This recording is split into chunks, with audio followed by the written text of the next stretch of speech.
On a chilly fall morning in suburban Minnesota, 76-year-old Larry Anderson woke up with a strange feeling in his feet. He has lived in this quiet neighborhood for more than 30 years, where he walks his dog under the oak trees every morning, where the children who once rode their bikes across the yard have become doctors, teachers, soldiers. Larry was a senior auditor, a meticulous man who followed the rules, even when it came to his diet. But in recent months, something has been wrong. His legs, which had once been strong enough to walk through many cold winters, now felt numb as if they were being pricked by hundreds of needles. One day, he woke up in the middle of the night with the feeling that his legs no longer belonged to him. The pain was not severe, but it was dull, widespread, and most frightening of all, the cause was unknown. At first, he blamed it on age, but then one day, after lunch of his favorite salad, spinach, steamed broccoli, and a little cottage cheese, the numbness got noticeably worse. His left foot swelled slightly. He lost feeling in his toes. And that's when Larry came to me. I am Dr. Benjamin Carter. In nearly 40 years of medical practice, I have seen countless stories where seemingly minor symptoms, like numbness in the feet, slight swelling, or a feeling of heaviness when standing up, are the body's first cry for help. And there is something that many people do not expect. There are vegetables, considered superfoods, but become traitors when eaten incorrectly or in excess. On today's journey, I want to take you, my listening companion, into a story that is not just Larry's, but the story of millions of seniors across America. People who are eating healthy, taking care of themselves, but are unwittingly causing trouble for their nervous and circulatory systems because of 3 familiar vegetables. At the end of the video, I will also share gentle, simple, but effective solutions so you can still eat well and live healthy without fear of numbness or sore feet every morning. And guess what? The number 1 vegetable on this list is something that many people eat every day without even realizing it. If you or a loved one is experiencing numbness, swelling, heaviness when standing for long periods of time, or someone in your family has diabetes or circulatory failure, watch this video until the end. I believe this could be a small but meaningful turning point for your health. Before we begin our journey to discover the villains in green, remember to like if you care about the health of the elderly, and subscribe so you don't miss out on upcoming honest, touching, and useful stories. And if you've had a similar experience to Larry's, or know someone who has, share your story in the comments or send this video to a loved one. Maybe just one small act will help someone else take a step toward a healthier future. I remember my first appointment with Larry. It was a light snow day. My small clinic was on the corner of St. Paul Street, next to the town's oldest bakery, where every morning the smell of buttered bread mixed with the occasional tinkle of the wind chimes hanging on the porch. Larry arrived in an old leather jacket, his shoulders hunched, his face sad. The quiet sadness of someone used to being in control, now betrayed by his own body. He didn't come for painkillers, nor for reassurance. What he needed was a real answer, a reason why his once steady legs felt weak and numb, as if covered with a thin layer of ice that wouldn't melt. After a few minutes of conversation, I started asking more about his lifestyle and eating habits, and that's when he mentioned his daily lunch salad. "I eat healthy, doctor. All greens, no fat, little starch. I think I'm doing the right thing. But could it be that I'm doing it wrong and I don't even know it?" I didn't answer right away. Instead, I took out a piece of paper and drew a diagram of the peripheral nervous system, the wires that carry signals from the spine to each of the toes. Then I put my hand on his shoulder and said softly, "Mr. Larry, sometimes the enemy does not come from what we doubt, but from what we believe most." That's when we began our journey deep inside, not just inside his body, but inside the very common misconceptions of millions of older adults across America. Many people like Larry believe that eating more vegetables is a good thing. And indeed, most of the time, that is true. But the problem is, the human body is not a machine. Each person is a unique ecosystem, with a unique medical history, genetics, medications, and metabolism. In Larry's case, he was taking a mild blood thinner for a history of high blood pressure, which made a vegetable he ate almost every day, steamed broccoli, an unwanted burden. Did you know? Broccoli is very high in vitamin K, especially when steamed or lightly sautéed. For people taking blood thinners, eating too much vitamin K can disrupt the blood clotting balance, which can cause ineffective blood flow to the extremities, leading to numbness, heaviness, or even swelling in the legs after standing for long periods of time. Larry was silent for a long time after hearing that. His eyes seemed to retreat to his kitchen, where every afternoon he would carefully arrange the broccoli on his plate, believing that it was the best thing for si. But that's not all. The next week, Larry returned to his notebook and meticulously recorded what he ate each day. The first page read, "Spinach, 5 times week." I breathed lightly, then said, "Larry, I'm afraid spinach might be one of the reasons your feet are numb every morning. Spinach contains oxalate, a plant compound that can combine with calcium to form small crystals, and when oxalate levels in the blood are too high, they can put a strain on the kidneys, restrict circulation, and especially cause peripheral fluid retention, that is, mild swelling in the feet and ankles. Not everyone has a problem with oxalate, but in older adults, especially those with mildly impaired kidney function or slow circulation, just a little bit of wrong eating can cost the body." Larry said he would wake up one morning with the feeling that his left foot was bigger than his right, or that his socks had left deep marks. He used to think it was because he slept in the wrong position, but now he understood. It was the whisper of the circulatory system, of the small blood vessels struggling every day, where the feet gradually lose sensation. That day, after leaving the clinic, Larry sat for a long time by his window, holding a cup of herbal tea that his wife had prepared. The afternoon light slanted through the glass, reflecting on the wedding photo hanging on the wall, where a young Larry once stood firmly beside his blonde wife, smiling brightly as if the whole world was still opening up before his eyes. But now, what torments him is not only the numbness in his legs every morning, but also the feeling of being betrayed by the very thing he once believed was right: greens, clean eating, fat-free. All the advice he had been given for decades, he had followed it. And yet, his feet were still cold every night, as if the blood vessels had stopped circulating life to the furthest parts of his body. And then, just 2 days later, he returned to the clinic. But this time, he didn't just want to listen, he wanted to understand, to take the initiative to change. I sat him down, turned on the projector, and showed him a visualization I often use with my long-term patients. A diorama that simulates the peripheral circulatory system of an elderly person. On it, each of the small branches of blood that lead to the feet is modeled like a network of highways, where each car represents oxygen and nutrients. But if there is an accident along the way, the car stops, the flow is blocked.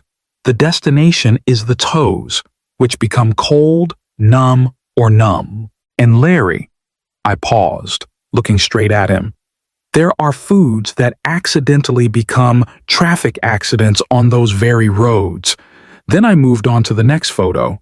A fresh Swiss chard leaf, green, large, well-veined, and looking very healthy. "Do you often eat this dish?" Larry nodded.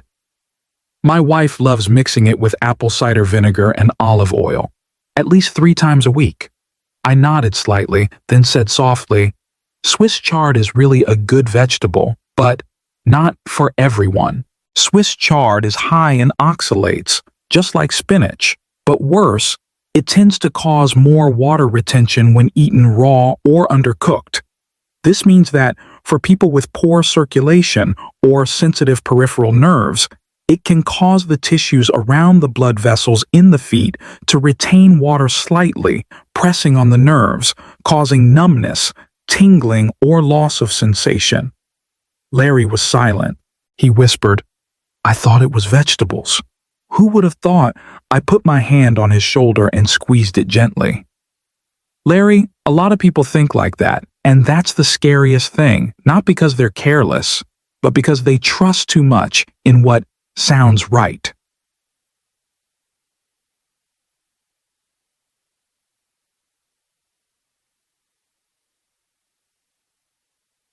That afternoon, we didn't talk about vegetables anymore. We talked about long-held beliefs, about how the human body sometimes doesn't follow any pattern, and about the loneliness of a once strong man who had to relearn to listen to his body with humility and patience.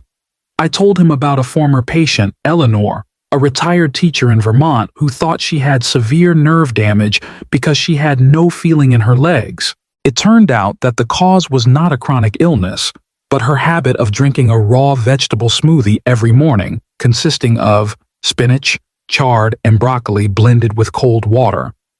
After she reduced the frequency, switched to boiled vegetables, alternated, and increased easily absorbed protein, the symptoms subsided within 3 weeks. Mr. Larry was silent, but his eyes changed, no longer doubtful, but a willingness to listen. A month later, Mr. Larry returned. His face was brighter, his shoulders no longer hunched. He walked in as if he had just returned from an inner journey. I stopped eating raw salads. I started rotating them. Less Swiss chard, more pumpkin, roasted carrots. I meditate for 10 minutes every morning, and every night I get a hot oil foot massage like my doctor told me to. And I also allow myself a slice of whole wheat bread with peanut butter instead of just salad and bananas like before. Then he paused, smiling. I feel my legs are coming back to life. And that, my friend, is exactly what I want to tell in this video. Not to scare you away from spinach, broccoli, or Swiss chard, but to make you understand that any food, even the healthiest, can be dangerous if consumed in the wrong dose, at the wrong time, or in the wrong body. The numbness, the slight swelling, the feeling of lost limbs, that's not just aging. It's a signal, a whisper, a map your body is sending you. Are you ready to listen? And if you've ever experienced something similar to Larry, please share your story in the comments.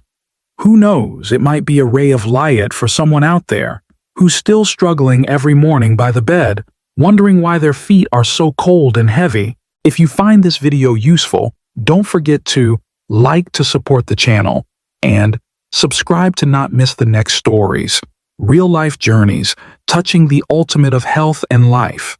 And if you have a friend or relative who is experiencing numbness or loss of feeling in their feet, send them this video.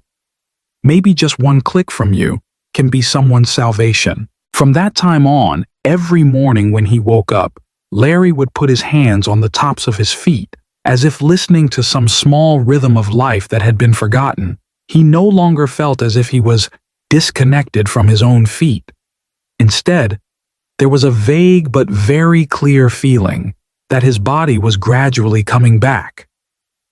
I didn't think giving up just 3 vegetables would make such a big difference, he told me. But now I understand. The difference doesn't come from giving up, but from looking at how you treat your body. The words kept ringing in my head all afternoon. It reminded me of someone else, Judith Kramer, a 79-year-old widow who lives in a cabin in the Oregon foothills. She was an oil artist whose hands could paint a blue sky on a blank canvas, but whose hands could no longer hold a dustpan because of the numbness that spread from her wrists to her feet. Judith didn't trust the doctors. She had dozens of checkups, MRIs, electromyography, thyroid tests, all of which told her she was fine. But she is not okay. Until I asked, "What did you eat for lunch?" She said she often ate grilled vegetables on white bread, especially Swiss chard and broccoli, because they were easy to digest and pretty. Like Larry, she had no idea that those seemingly frugal lunches would be the spark that ignited a fire in her body, a chronic, silent, slow-burning inflammation that slowly but surely paralyzed her nerves and that no painkiller could help. I still remember the look in her eyes that day, the look of someone who has spent her whole life in art, now realizing that the most beautiful thing she can draw is probably the lines of a properly cared-for body. Not all older people listen to their bodies in time. Some people dismiss the slight numbness in their toes, thinking it's just sleeping in the wrong position. Others think the tingling sensation in the soles of their feet is just from walking too long or shoes that are too tight. But if I could place a tiny recording device right on each nerve, I believe we would hear the incredibly honest whisper, "I'm getting weaker. I need you to change." Just because we are older doesn't mean we have to accept weakness. Aging is not a surrender. It is an invitation to befriend our bodies again after so many years of treating them as mere tools.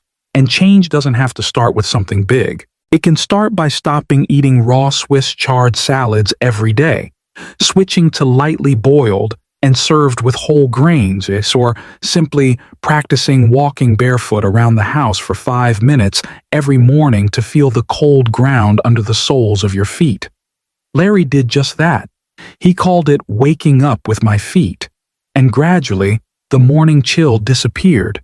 Instead, there was a tiny tingling sensation, as if my body were trying to send a signal it hadn't sent in a long time. I'm not saying Larry is completely recovered, but I can say one thing for sure.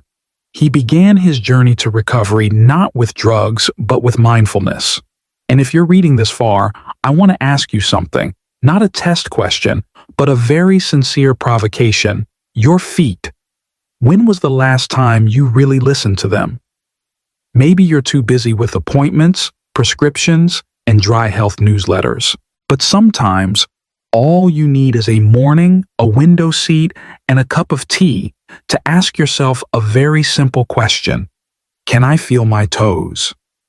If the answer is not sure, then this video, this story, and what you just heard could be the message your body has been waiting for all along. The healing journey does not start with medications. Since Larry started making changes, no more raw spinach, switching to slow-cooked greens with dill and ginger, gradually reducing the frequency of broccoli, and completely eliminating Swiss chard from his morning diet, I've started seeing things that have surprised even me. Not a Hollywood miracle recovery. No, suddenly get up and run to the field moment, but a recovery that is as quiet as grass growing after rain, gentle, persistent, and truly real. One day, he went to the clinic not for a checkup, but to invite me, to walk together. We walked slowly along the path that led to the edge of the woods near his house, where the maple trees were so tall that the light that filtered through them was soft. He told me how his feet no longer woke up feeling icy cold, but rather warm.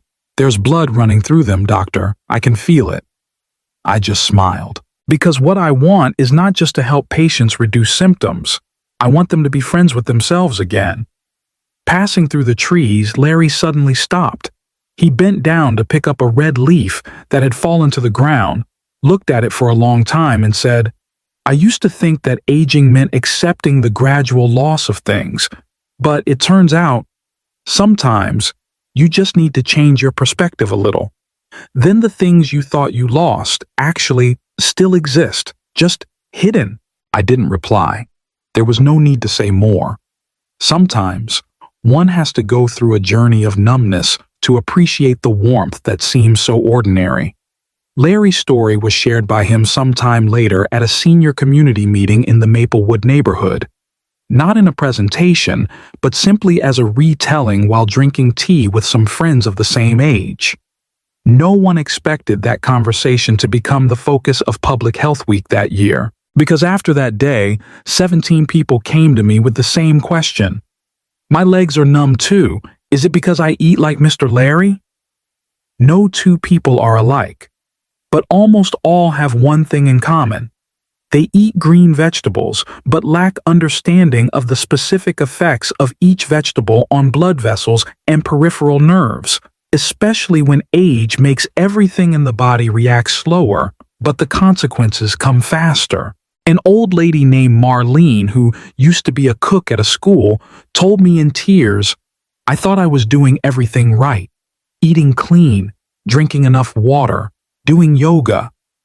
But I couldn't understand why every night I had to sit and massage my feet for almost an hour before I could fall asleep."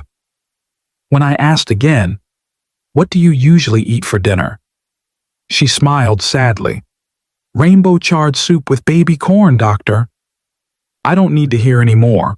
Older Americans are eating cleaner than ever, but they also face higher rates of peripheral neuropathy, poor circulation, and a feeling of disconnection from their feet. No one told them that.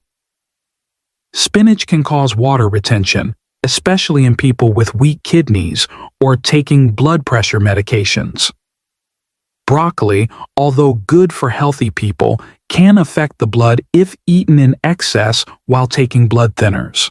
It is Swiss chard, if eaten raw regularly, is one of the most inflammatory and tissue-swelling vegetables of the leafy green group. No one has spoken, not because they don't care, but because no one has told the stories like Larry, like Judith, like Marlene, in a real voice, with real experience. You've probably read dozens of articles about foods that are good for your circulation. You may be taking your medication regularly, walking every day, and even eating a healthy diet, but you still notice that your feet are cold in the morning, numb after sitting for a long time, or slightly swollen after dinner. Listen more carefully, not to find fault, but to find opportunity for recovery. You don't have to give up green vegetables completely, but you can.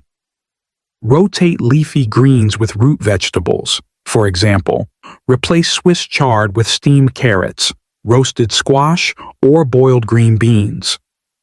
Don't eat raw vegetables every day, especially spinach or chard. Cook vegetables high in oxalate thoroughly and eat them with calcium-rich foods such as yogurt to reduce the risk of crystallization in the kidneys. And reduce how often you eat broccoli if you're taking blood-thinning medications, or ask your dietitian about balancing vitamin K in your diet. That December, the snow was deeper than usual. Larry's little cabin at the end of the road was still lit every night, but it was different now. The light was no longer lonely. Inside, Larry was setting the table. A fragrant plate of roasted vegetables with baby carrots, zucchini, sweet potatoes, and a sprinkling of dill. No more Swiss chard, no more spinach salad, no more steamed broccoli every day. A flexible, easy-to-digest, high-fiber alternative that didn't hurt circulation. Sitting across the table was his wife, Martha, who used to think aging is painful, but now burst out laughing when she saw her husband bend down to pick up a piece of fallen cloth without having to hold on to the chair. "Can you bend down now?" "Yeah, and my legs aren't numb anymore." They didn't need to say more, just that look.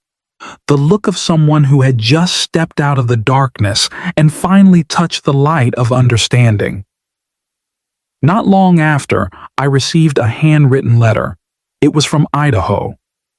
The writer was a woman named Gloria, 73 years old, who lived alone with her old cat named Baxter. Gloria could no longer tell whether the water in her bath was warm or cold. Her feet were so numb that she once went for a winter walk without realizing her shoes were soaked with snow. "Patsy, I listened to your video by accident," she wrote, "and it made me cry. Not because I was scared, but because someone finally said what I had been feeling without anyone else acknowledging it, that the numbness in my legs was not my imagination." Gloria used to eat carefully too, but she relied too heavily on what was labeled healthy. Green smoothies, rainbow chard soup, and even cold-pressed vegetable concentrates. After making changes, stopping smoothies, eating a varied diet, switching to walnut-infused cereal, adding grilled salmon with vegetables, and no longer eating broccoli at every meal, she could feel the tiles on the floor every time she got out of bed. "I haven't felt that floor in almost 2 years, doctor." I still have all the letters. Each story is a variation on the same dilemma. When beliefs about healthy eating are tied down by recipes, by advertising, by a lack of personalized understanding. What I have learned in 40 years of practice is not how to prescribe better. It is how to help each person see the relationship between themselves and their body as a long-standing marriage. Sometimes it's blissful. Sometimes it's suffocating. Sometimes it doesn't want to listen anymore. But if you stop, sit down, and say, "I'm sorry I ignored your call," your body will always forgive. It's always ready for a new beginning.